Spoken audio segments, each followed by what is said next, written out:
ka-journey mga palangga! Pag-usapan natin ngayon kung nais mong yumaman at manatiling nasa tuktok. Simple lang ito. Huwag mong maliitin ang halaga ng maliliit na ipon. Kahit pa konti-konti yan, lalaki din yan. Laging mag-isip ng 2 beses bago bumili. Kailangan ba to o gusto ko lang? Sanayin ang sarili na subaybayan ang mga gastusin. Dapat na itala mo talaga yan.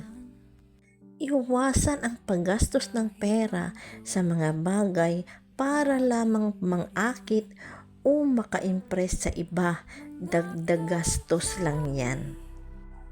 Huwag mong baliwalain ang pagbabudget para alam mo kung saan napupunta ang pera mo. Pag-aralan ang sining ng pakikipagtawaran. Sanayin mo, pag-aralan mo ang iyong sarili kung paano makikipagtawad sa mga lugar na kung saan ka bibili ng mga kailangan mong gamit. Pag-aralan ang mga batayan ng matalinong pamumuhunan.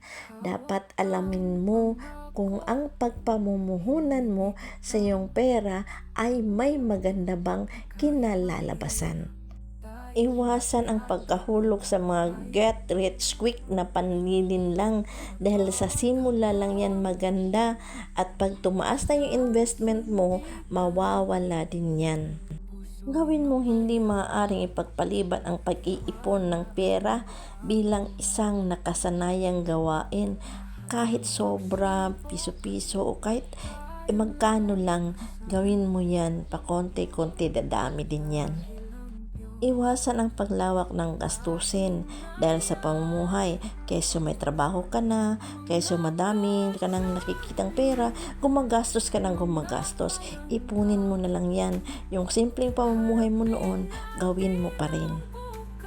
Matutong makilala ang kaibahan ng mga pangangailangan at mga luho.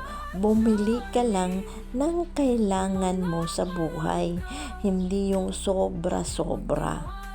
Laging maghanda ng pondo para sa pang-emergency para may madudukot ka sa oras na kailangan mo talaga ng pera.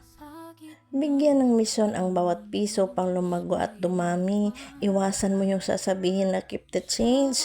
Piso-piso man at iniipon mo, dadami at dadami din yan. Iwasan ilagay ang lahat ng ipon sa isang sisidlan. Dapat may kanya-kanya siyang lagayan para pag nawala man yung isa, meron ka pang ibang paglalagyan. Unawain kung paano gumagana ang iyong pera o kaya maintindihan mo kung saan siya madaling dumadami o madaling mauubos. Dahil pag naintindihan mo na, saka mo malalaman na dadami at dadami siya. Mga ka-journey, mga palangga, to God be all the glory. Bye! Mga ka-journey.